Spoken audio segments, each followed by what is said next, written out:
Alright guys, so we all know that Rolex is the best watchmaker in the industry, and no jokes at all in that statement.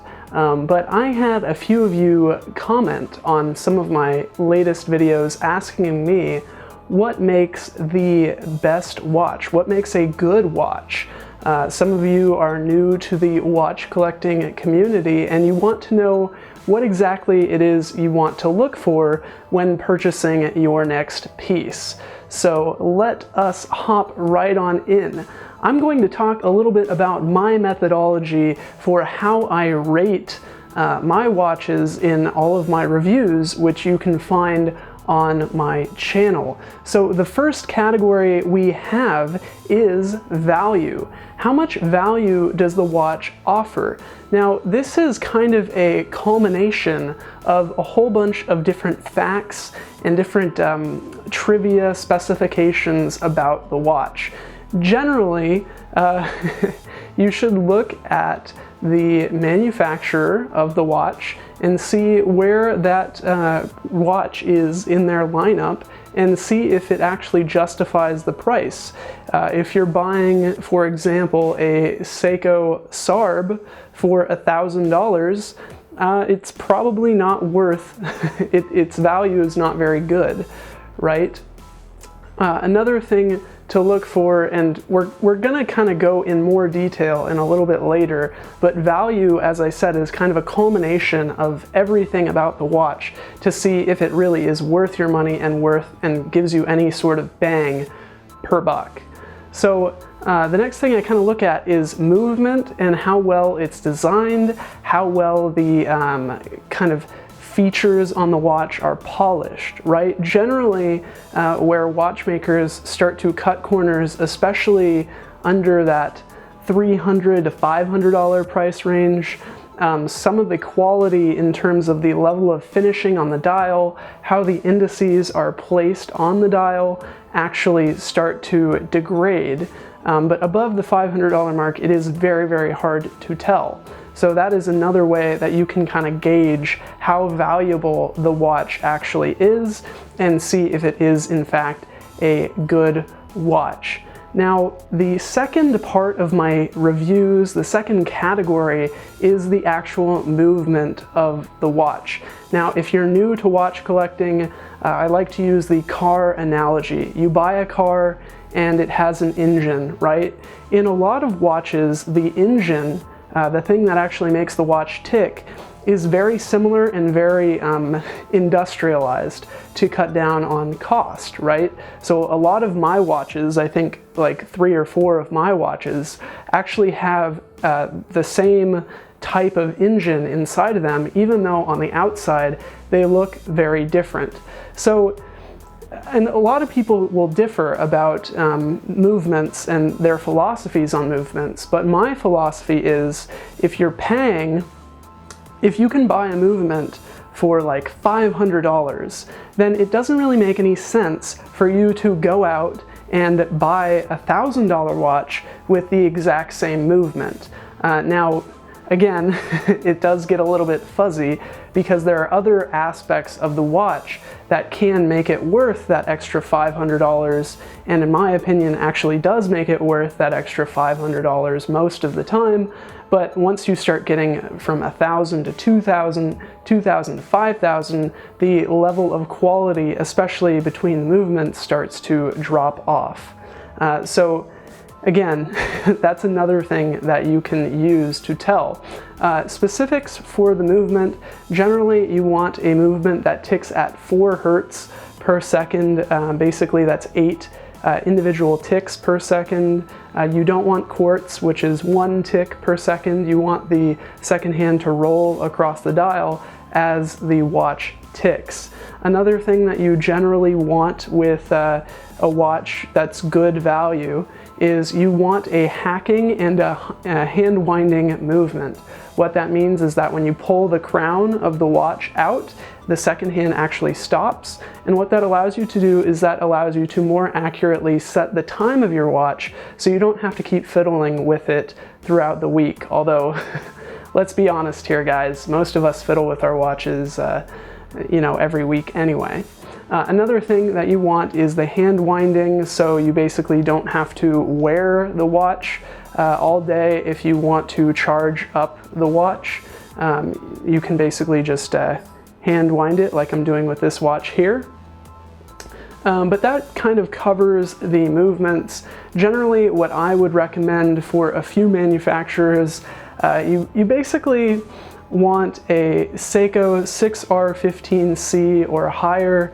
These are model numbers, and if you don't know anything about watches, it isn't going to matter to you.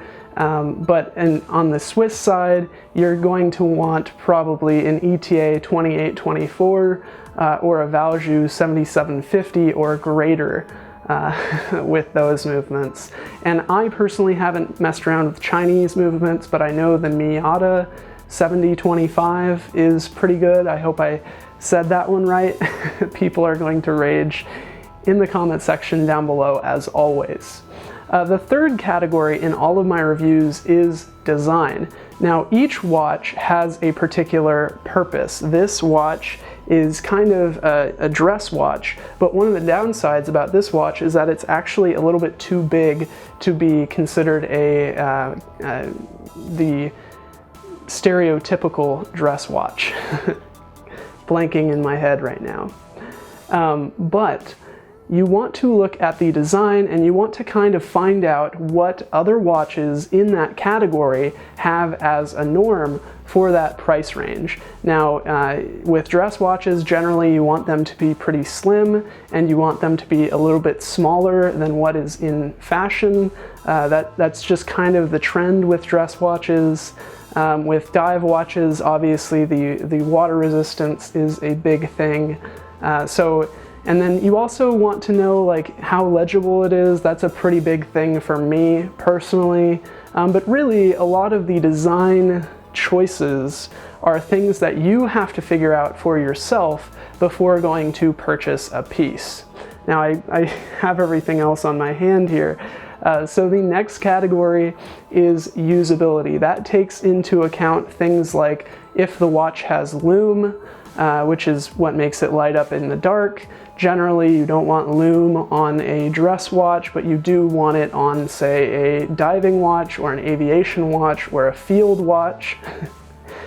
I know, lots of information, lots of different things in this video. But you also want to take a look at the water resistance. That is also considered in my book for usability. You want to know if you can shower with the watch. I usually don't shower with my watches, but especially if they're on a leather band. But sometimes I do shower with a few of my pieces, specifically my diver.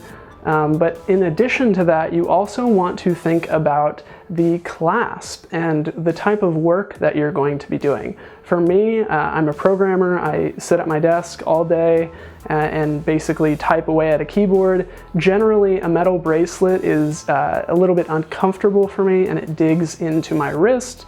But if you're in a different profession, or you're looking for a watch for a different purpose other than telling the time when you're sitting at your desk, then you might want to consider that as well before going to make your purchase. Now, the last thing that I consider before purchasing a watch and really giving it a gold seal of approval, I really need to make the perfect timepiece gold seal of approval a thing. But I do consider wow factor, right? How different is the watch from its peers? Does it go above and beyond in terms of its design or in terms of its specifications? There are a few companies like Christopher Ward that I personally really like that go further. They go much, much further than they have to with some of the design elements in their watches that really tie the theme of the watch together. And if you've never really looked at a watch in great detail, you'll have no idea what I'm talking about. So I do recommend that you go look at some of Christopher Ward's watches. What I mean is, like, if they have a racing watch, they have like a steering wheel rotor, which is really, really cool. If they have a dive watch, they have like tridents on on the second hand, a whole bunch of different things like that. One manufacturer that goes above and beyond when it comes to the specifications and the testing that their watches go through is Sinn. They are a German manufacturer, obviously from Germany, and they usually specialize in more tooly type watches, watches that you would use for more of a, that you would use in a more, I guess, hands-on work environment. If you're flying a plane or, working in wood or whatever. Anyway, basically, they test their watches to make sure that they can withstand the pressures of everyday life and even beyond that. So I am going to end the video here. I hope you did get some good pieces of knowledge to help you understand what makes a watch good. Basically, I just look for, does it offer value? Is the movement good? That's a really big key thing. Will the movement last a long time?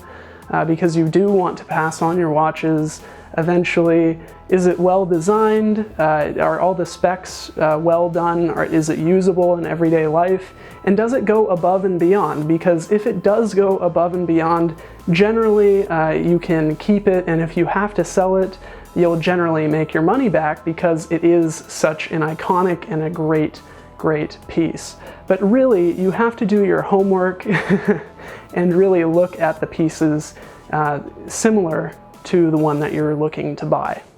So I hope that this was helpful. My name is Josh. Thanks for watching. I'll see you next time. Bye.